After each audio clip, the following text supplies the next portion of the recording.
Hey, and welcome to episode 34, Property Mastermind podcast with Hilary Saxton, talking all things property development today with the amazing Bob Andersen. And today we're going to cover how do you do a property development feasibility. So this is going to be a really interesting episode for you, something you might to tune into if you want to know why, what and how and all those things about feasibility. So let's jump on into episode 34.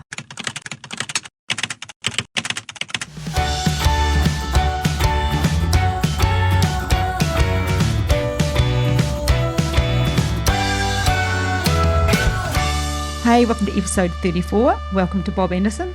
Great to be back. Again. Episode 34, how do you do a property development feasibility? We're going to be covering all of that. But before we get started, a free copy of Secrets of Property Millionaires Exposed, again going out this week, where Bob has written a chapter on why he believes property development is the pinnacle of all property strategies. There are a few other great authors in here who have their own opinion on why they like what they do. But if you'd like to win a copy, remember to send us an email or comment favourably on YouTube. You go in the draw. This week it's going out to Julia McEwen. Thanks, Julia, for the email. And we're just really happy to know that we inspire people, women, everybody, to know that anyone can be a property developer. So let's get started, Bob Andersen, with feasibilities. And, well, first of all, let's just kick off with the obvious. Well, what is a feasibility for property development? Yeah, it's sometimes called a financial. Wait a minute. Oh gosh, I know what you're going to say. You're going to give me the short version. Yes. Typically called a what? Around the office. A FISO. Yeah, we call it a FISO around the office. If you gave it its full title, it's got a real very name. Important. Mm-hmm. Financial feasibility analysis. Oh, really? But it's exhausting to say that. No. So we just say FISO. You're the master of FISOs, eh? The master of FISOs. Done a few. You smash them out pretty quick. Oh man, I can. Yeah, I have to say that. I'm all over feasibility. How many do you think you've done in your life? How many feasibilities? Couldn't count the thousands. Thousands? Yeah, got to be thousands. Yeah. Mm. Mm. In fact, I know you're doing one today. Oh, yeah. You are for somebody at a mentoring program. Yeah, true. Just checking over here, making sure it's okay. Anyway, what is a feasibility? What is a financial feasibility analysis? Well, AKA FISO from here on in. FISO, we'll call them FISOs from now on. To me, it's a little bit like a profit and loss statement. So if any of our listeners or viewers are familiar with business profit and loss statements, that's what it is. And look, at its simplest formula, if you think of your sales less your costs equals your profit. Mm-hmm. Now, that's not just property development. That's a lot of businesses, isn't it? Yeah. You got your sales, which is normally your income. You got your costs, which is like your overheads. And when you take the two away, well, that's your profit. And so we want the biggest profit we can get. And so the feasibility, well, it shows us what is the profit. Is it enough? Not just the dollar value, because that alone doesn't tell us the story. We need to look at other indicators, other calculations within it to decide if it's profitable. But yeah, in its simplest term, profit and loss statement. Mm. And I mean, lucky these days, they're all done with feasibility calculators. Yeah, that's made life easy. It wasn't always that way. No. Because I started so long ago. I won't say before computers, because I think computers were around, but personal computers. I don't think personal computers came in. I can't even remember when they came in. Or I'd say about 28 years ago, at a guess. Okay, all right. Well, that means I was a developer for 10 years before personal computers came around. And I used to just do them manually. Look, it sounds weird these days, I know, very old school. But I'd have a piece of paper, let's say a foolscap sized piece of paper, and I'd put down my sale prices. You know, let's say it was a 3 townhouse project, the sale prices of the 3 townhouses. Then I'd list all my different costs. You know, the land, consultants' fees, council fees, marketing, finance, all those sorts of things, all those costs. And then I'd add them up. Then I'd take it off the sale price and I'd end up with a profit. That is just a profit and loss statement. And, you know, the interest you'd have to calculate manually, which is, a little bit of an effort, but you could do it. And look, I happily developed properties successfully, made good money doing feasibilities on a piece of paper. You would have been stoked when calculators came out, Bob. Well, yeah. Oh, look, I used to type them up. You know, I mean, I'd do them on a piece of paper with a pen, my own handwriting. Then I'd type them up. On a typewriter? On a typewriter. Oh, my goodness. Oh, I had state-of-the-art typewriters. You have to be old to remember this. I had an IBM electric golf ball typewriter. Right. And you could change the... Only the best for you, Bob. You could change the font by changing this golf ball thing in the machine and it'd give you a different font. I had about 5 or 6 different fonts. I was right up there with my fonts. You, look at you go. And, of course, I made plenty of mistakes with my one-finger typing and we'd have to use whiteout. Not even joking, Bob is a one-finger typist. He's written a whole book. One finger type, everything he does. It is one quick finger. It's a blur. Is it your left or right hand that you use? I'm right-handed. You set your index finger on your right hand for all typing. You've seen it though, it's a blur. I don't know whether it's a blur or I'm just bored. Well, so slow. Oh, it's not that slow. No, you're pretty quick, yeah. But aside from that, that's what I did. I did it manually. Mm-hmm. I typed it up to make it look good. And I'd rock up at the bank and I got money. So I was developing, I was getting money, obviously getting financed with nothing more than a manual old thing. Hey, that's interesting that you say that and you'd rock up to the bank because that's ultimately one of the biggest reasons you need it to make sure your project's going to make a profit. But the bank want to see the numbers. Bank wants to see the numbers and the valuer that the bank appoints definitely wants to see the numbers and they better stack up. So all I'm saying, I guess, is, yeah, it's great to have the sort of technology that we've got these days with feasibility calculators, but really you could still do it without one. But, I mean, you use them because they're so fast. Yeah. That's why we do it. They're so fast, Nobody's got typewriters anymore and nobody knows how to use whiteout. So there you go. And, there's some... For those of you listening that don't know what whiteout is, it's just like this white paint you used to paint over... you made a mistake typing. Because I learned typing at school on an actual typewriter as well. I was on the cusp, so they started on a typewriter and then there was computers. Yeah. Look at me go. So that would have been... I can remember now, it was about 1989 that I first started using a program to calculate. And that was Feasibility. Still around, in an improved version. What was it like when you got it? Were you just like, holy moly? Yeah, it was. Check this out. Well, actually, that was the first publicly available feasibility program. Prior to that, I did work in a major development company and we had like a customised built one. This is way before Microsoft. It was built on a thing called Lotus 123, which was a very early version of, Excel. Yeah. But anyway, nevertheless, you can do a feasibility any way you like, as long as the numbers are right and it stacks up. And that's probably the most important point, as long as the numbers are right. So let's talk about the available feasibility calculators out there. And we have our own, which your son Luke made because he's a technical genius. And don't give him too big a head. No, he won't listen to this, I don't think. I don't think any of our kids listen. Oh, one does. Yeah, I think one does. But he put it together knowing, working in the business and knowing what was needed, and he's very high on detail. So he put in. So apart from the Property Mastermind calculator, what other ones are there, and why do you like your one? Look, Feasibility by DevFeas is still out there. What do they cost? What would that cost? That's about $770 for the pro version. There's a light version. Mark Andrews, who's a valuer. I know Mark. I knew Mark right back in 1989 when he launched it because I rang him up to congratulate him. Nice. Look at you go. Yeah, there you go. And it's a fine enough feasibility calculator. There's a State Master. It's a mothership, isn't it? It's a bit of a mothership of feasibility. Easy to use? Yeah, relatively easy. Yeah, it's well over 3,000 probably these days. Would people use all of it? Oh, it's like your phone. Right. You can use your phone to make calls and receive calls, or you can do so much more with a phone. And the same with that one as well. That's a State Master. If you want to spend that much, it's a good 3,000. Yeah, plus or the Property Mastermind feasibility calculator, which is $297, and it's got all sorts of bells and whistles in there. It's got 4 pages of inputs, a 1-page summary. It does Gantt charts, which basically give you, it's like a bar graph that tells you the timing of all the different elements during the project. It has monthly cash flows. What else does it? It has some graphs in there as well, and sensitivity analysis. So yeah, it's ridiculously well priced for $297. But we built that in-house, mostly for people within our mentoring program, so that we're all using the same calculator. And it has a good tutorial too. It's not too long. It's just great tutorial. Yeah. Luke runs through a 4 townhouse project with all the numbers and how to use it. And so, it's pretty good. Sounds like a bit of an ad, probably is. Well, why not? It's the best one out there for the value. But it makes life really easy. All those instant calculations. I will actually say, and we hadn't talked about this, I'll put a link below if someone wants to have a look at it to the website. Yeah, if you want to have a look. Yeah, you should know about it. So that makes life easy. Yeah. Instantaneously, in a fraction of a second, it can do all the calculations, update stuff immediately. As soon as you change one number, it goes straight through and recalculates. So, great things to use these days, only because they're time-saving. They just make life so easy. You put in the inputs, hit the go button, and it'll just do all the calculations for you. And that's what we want.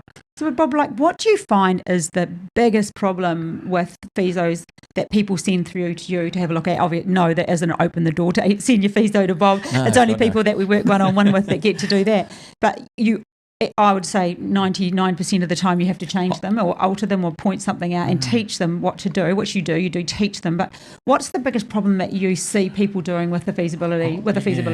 Well, I actually see feasibilities from people outside of our mentoring program, because what happens is people, say within our mentoring program, are looking at a deal, and sometimes there's somebody else has done a feasibility on that deal. Like the agent or... Well, hopefully not too many agents, but look, it could be an agent, it could be the person who's selling the site directly. So often, or not often, but a fair amount of the time, there's a feasibility that comes with the sale. Right. So an agent's probably selling the site, let's say the development site, and there might be a feasibility that's come with it. It could have been done by the owner. It could have been done by a buyer's agent. Could be done by a real estate agent. God knows where it's come from. But you've got to be really careful, because most people haven't got a clue how to do a good feasibility. And so where did it come from? First question I always ask is, well, do they have a vested interest? Like, if the seller of a site has done a feasibility, it's going to be slanted, potentially. Well, there could be a slant on it, potentially slanted, And even an agent, in a way, unwittingly, of course, could accidentally slant it, and he could make a bad deal look good. Because often they just don't know. No, and in fairness, that's not what they do. I mean, real estate agents, I love real estate agents because... You've been one. Well, I have been one in my very early days, but that's where we get most of our sites. So you've got to love real estate agents, but then most of them should avoid doing feasibility. Stay in your lane, real estate agents. In the nicest possible way. We've got quite a few real estate agents that have started jumping over to we've got quite a few in the mentoring program. Absolutely, yeah. And I've had buyers agents do our property development courses to make them better buyers agents. Right. These are buyers agents who specialise, let's say, in development sites. So they wanted to learn more about the whole feasibility side of it to make sure, I guess, or to see if the sites that they're selling actually do stack up, that they do work. And so we've met a lot of buyers agents in our programs, but there's a lot that aren't. And as a result, you got to be really careful who did it and where it came from. Do they have a vested interest? What's their level of experience? So the biggest mistake I see with people is they leave costs out. Which ones do they leave out in general, Bob? Like, what's the biggest? You name it. I've seen some shockers.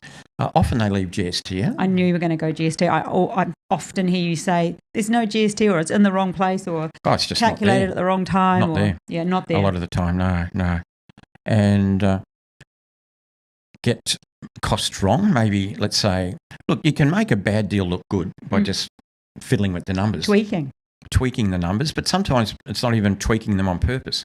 For instance, if you were to put in a low build cost, like if a townhouse costs $280,000 to build and you've put it in at $220, that's going to reduce your costs.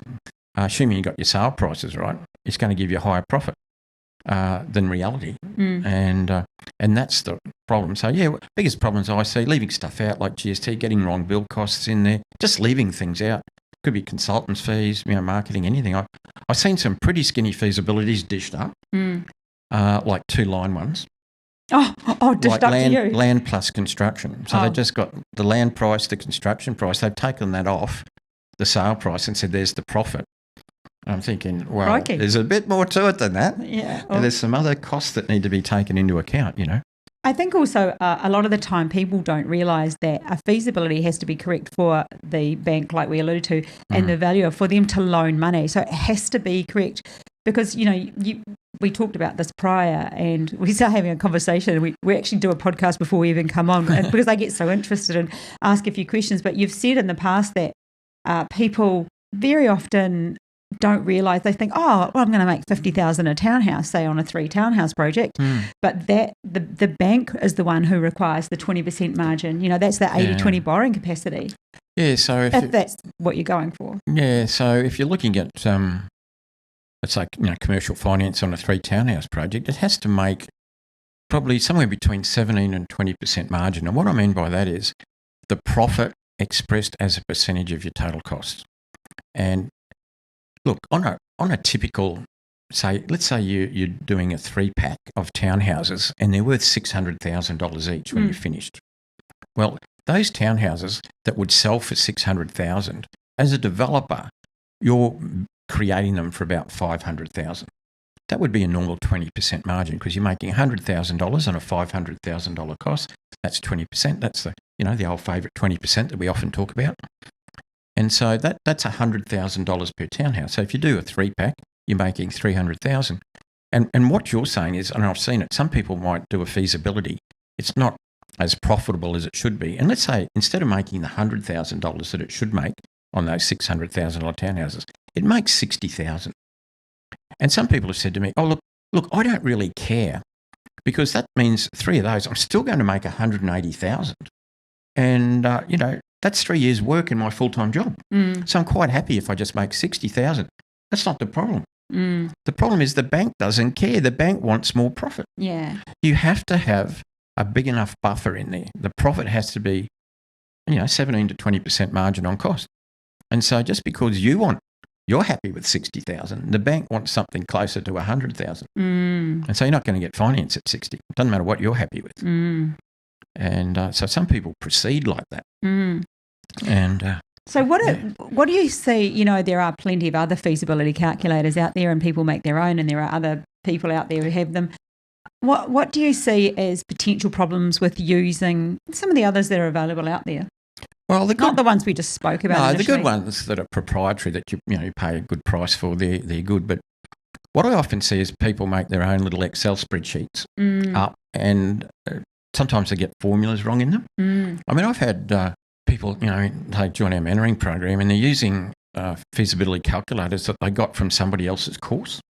And when I've gone through it in detail, and I can see that there's flaws in it. In some cases, I know for a fact some of these have incorrect formulas. That you even know on some of them to go straight to that there because it's I always do. wrong. And there's another one that always leaves GST out. So, I'm aware of that. And some people build their own and they can have all sorts of issues.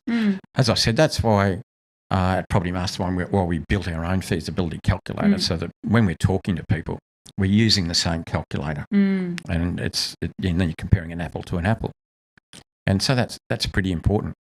But, it's just critically important to get your numbers right. And I suppose, like, when you are putting your numbers in, I've heard you say time and time again, put the actual numbers in. Don't exaggerate and don't go, I'll just go slightly under, I'll just go slightly over. You have to put the actual numbers in on today's value. Yeah. And look, part of that is not getting emotional. Numbers are numbers, and there's an old saying, the numbers don't lie, but I've seen people who it's like when you get on the scales. Yeah. The numbers don't lie. Oh, they don't. That's depressing. But, we've just had Christmas. Everyone's feeling a bit like that, Bob. Yep. Don't order a new suit just after Christmas. No, I made January. that mistake once. I got measured up for a suit. Oh, numbers don't lie. And no, it's not a good time to get measured up for a suit. No. So, back to the numbers and so forth. Look, it's just critically important to get the numbers right and do it unemotionally. I've seen people, for whatever reason, perhaps they spend a long time trying to find a deal and they're impatient and they're just, I'm going to make this one work. That's what they say. I've got to make this work. And so they get tempted to say, make the sales prices a bit higher because that's going to help. And maybe make the build costs a bit lower because that's going to help. It's going to help it look better. And so when you start getting a combination of making the sale prices higher and the build costs lower. Drop out the odd one. The odd bit here and there. And all of a sudden, oh, look, it works. It stacks up. Well, I can make any deal in the world stack up if I use the wrong numbers. It's like standing on the scales with one foot on the ground. I haven't tried that yet. Definitely makes a difference. Yeah. So, don't get emotional, number one. But obviously accurate figures. And always do your own. Even if somebody else has given you a calculator, always do your own to double check. Yeah, I saw one just recently. It was a project in Victoria. And one of the mentoring students put it up and said, look, I've just had this land on my desk. So it was an information memorandum put together by somebody who had a property under option, and they wanted to basically sell the option on, sign the option. And they'd done a feasibility. They, as part of it, they did a feaso. And a nice, pretty IM. Nice presentation, yeah. The IM looked okay. But I go straight to the numbers. Yep. I don't care how pretty something looks. I went straight to the numbers, and it was showing 26% return on cost. I thought, gee, that's pretty damn healthy. That immediately made me wonder. And when I had a bit of a look, first thing I do is look for things that are missing. No GST. So that's one thing. So that's obviously, if no GSTs in there, they're going to make it look better. And then I had a look at the build cost, because that's one of the next things that I look at, because that's a big number. And I looked at the build cost. I thought, wow, that's a low build cost. It was about $180,000. Oh, gosh. And I thought, these must be pretty small townhouses. Anyway, then I looked a bit further into the information memorandum. They had the plans there. And so I had a look. And they were sizable townhouses. And I thought, well, no way in the world. I mean, these things are $280 to build all day, every day. And yet they got them in at $180. So, well, there you go. Anyone can make a feasibility stack up. I then re-input it into our own feasibility calculator, the correct numbers, and it showed 12% margin. So you saved his life. Saved the person's life. Probably saved his marriage. It was her, actually. But saved her marriage. Neither here nor there. Yeah, so there's a 26% deal that's really a 12% deal. Now, if you didn't know how to read numbers properly, if you didn't know how to do a feasibility, and you get like a bit mesmerised by the information memorandum, or maybe you're feeling a bit desperate because you've been looking for a while and haven't found a deal, and you jump onto that, you're going to have some problems. It's like being like jumping on a bucking bull. Yeah. You're going to get bucked off. One of the issues is often people don't realise they bought a bad site, what I might call a lemon, until later. Because when you first buy a site, more often than not, there's just like, let's say, an old house on the property. Now, you're either going to renovate it up a bit, build in the backyard, or you're going to demolish it and build some new townhouses. That's typically what we do, isn't it, with most of the developments that we do. Now, the thing is that when we first buy that site, as far as the finances are concerned, it's just an investment property. And until we actually get some approvals, we're not going to get into the development finance part. So what happens? People do a feasibility, and it looks good and it stacks up as far as they're concerned for the development. They look at it and they say, okay, it costs X dollars for the land. I'm going to get a development permit for 3 or 4 townhouses, and then they're going to sell for that, and they're going to cost this. So they do a feasibility, and it looks good to them, so they go ahead and buy it. Now, they don't know yet that that's actually a lemon, because it doesn't stack up, because they did their numbers wrong. So they think it stacks up, and it doesn't. And so they happily go ahead. They pay some money and they get a development permit. Then they start, let's say, getting their building permit. They rock up to the bank to get their construction finance so they can finish the project and build everything. And the bank says, yeah, that's great, but we've got to get it valued. Oh. And so the valuer looks at it, and he looks at their feasibility, and then like commercial valuers understand feasibilities. And then he suddenly realises, that you can't build these things for 180, they're 280, and, there's no GST in there, and they realise these things now. And so what that has the effect of, it drives the value of the land right down. And all of a sudden, that's when they find out they bought a lemon. And that could be, 9 months, 6, 7, 8, 9, 10 months after they actually bought the property. Oh, gosh, that's so long. Yeah, and so the next thing you see a property come on the market with a development permit. Oh, gosh. Have you watched Bob's Deal or No Deals? We get a few of them thrown up. Yeah, well, now they're trying to get out of their lemon. And so they're hoping, someone else will buy a lemon off them and save their lives. Hoping for another wood duck to come along and help them out. Yeah, so, that's how important it is to get the numbers right at the beginning. And it doesn't matter. You can't use there wasn't enough time, it was a rush thing. No. You actually have to take responsibility. Yeah, you have to take responsibility. If it's going up for auction and it's tomorrow, you have to do that today. Yeah, and, you become quite adept at doing feasibilities once you've done enough of them. I mean, I can do them in my sleep just about. And you get better and better and faster as you do them and learn more about them. Yeah, but everything's about the numbers. So what are the biggest numbers that matter the most? There's 3 big numbers in doing a feasibility. Let's say it was a townhouse project. The biggest number of all is your sale price. We often call gross realisation value. GRV. GRV. And that's the sale price. So let's say we were developing 3 townhouses, and when we're finished, they're going to be worth $600,000 each. Well, that's 3 times 600,000, which is 1.8 million. So that's our GRV. Now, that is by far the biggest number. So we need to get that right. We need to get our sale prices right. So what are the 2 biggest costs? Well, the land value and the construction. Yep. The other costs, things like consultants' fees and marketing and the other bits and pieces, the council fees, they're not big costs in terms of dollar value. The big dollar value costs are land and construction.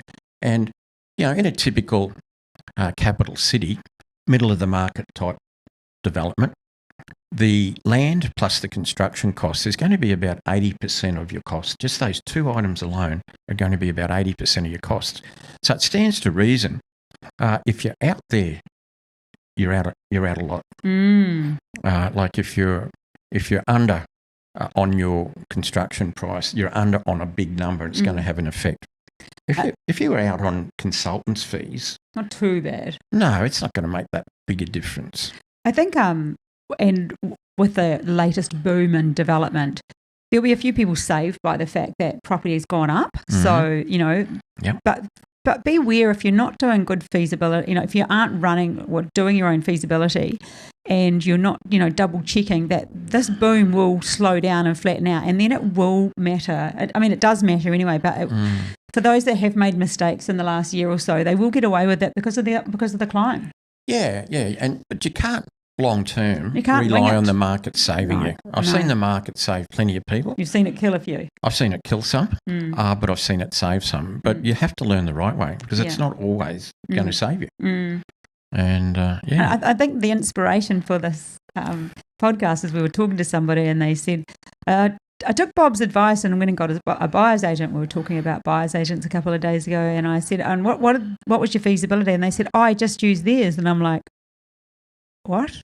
Use the buyer's agent's feasibility? Oh, jeebus. I said to Bob, oh dear. Yeah, and look, sometimes the odd buyer's agent will know. Well, okay, particularly ones that have done our course.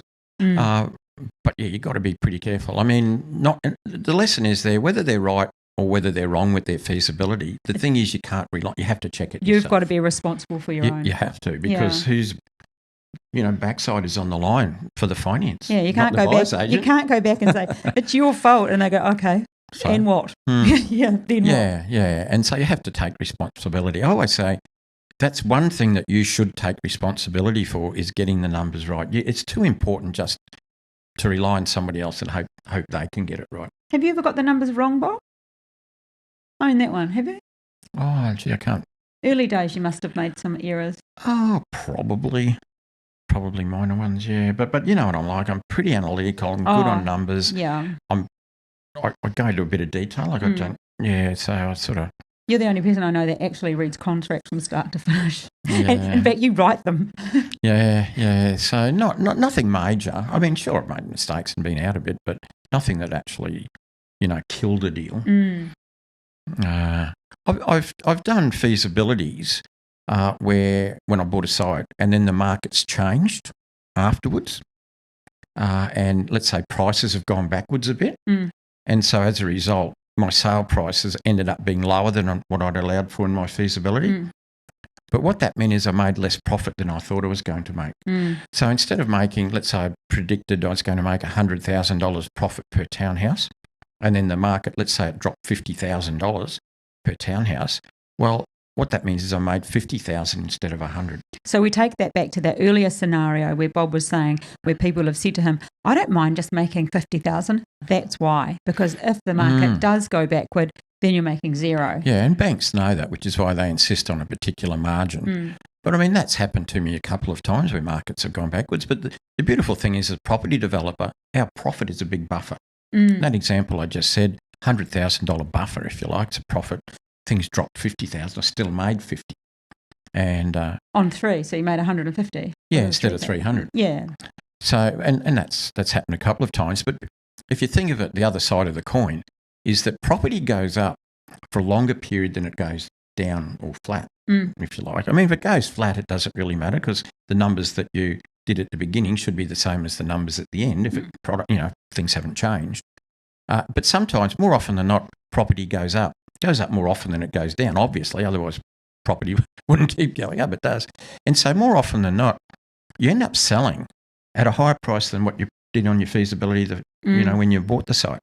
Because you might be selling, if you didn't need to do pre-sales on a small project like that, you might be selling, 16, 18, 20 months after you bought the site. And so you might have had 20 months growth if the market is going up. If it didn't go up, well, that's okay. You still made your development profit. If it did go down, well, you got a good buffer. All right. I think that's good info, Bob. Is there anything else you'd like to add on feasibilities or feasibility calculators? Well, not really. I guess I'll say this. If you're looking at using a calculator and you don't have one, go to our website, have a look at the Property Mastermind feasibility calculator. Just take your time. Don't rely on somebody else's. Learn how to do them yourself and take the responsibility of doing your own feasibilities because they're just too important. Excellent. Well, thank you so much. All right, everybody, that was episode 34, how to do a property development feasibility. Did we cover the how to? Just put all the numbers in correctly. It was kind of a lot more on the why, but... Yeah, it's a lot more on the why. I mean, to use numbers go out of date so fast. I mean, people that are coming to a current workshop, I'll use current numbers. People who are in a mentoring program, I'll use current numbers. But you have to be a little bit careful when you're broadcasting things like a podcast that, if you've got specific numbers you're using, they can quickly be out of date. And then, 6 or 12 months on, 2 years on. We brought that up on another podcast in case you didn't listen. That lady that insulted you publicly having wrong numbers, and it was like, you took numbers from 5 years ago or something. I was more than 5 years ago. She found a recording I'd made, I think it was 9 years earlier, and used the bill cost that I was quoting at the time. And anyway, that's another story, which is why I'm a little bit hesitant to throw numbers into something that people could be watching years later. You're listening in January 2022, everybody. Yeah. Okay, and all this relates to January 2022. Oh yeah, I mean the theory remains constant all the time. Yes. But numbers move on. They go up, they go down. So do your own. Do your own. All right, that's us. Thanks, Bob. You're a blooming legend. Thank you. Cheers. All right. Catch you next week, everyone. Bye. Bye, everyone.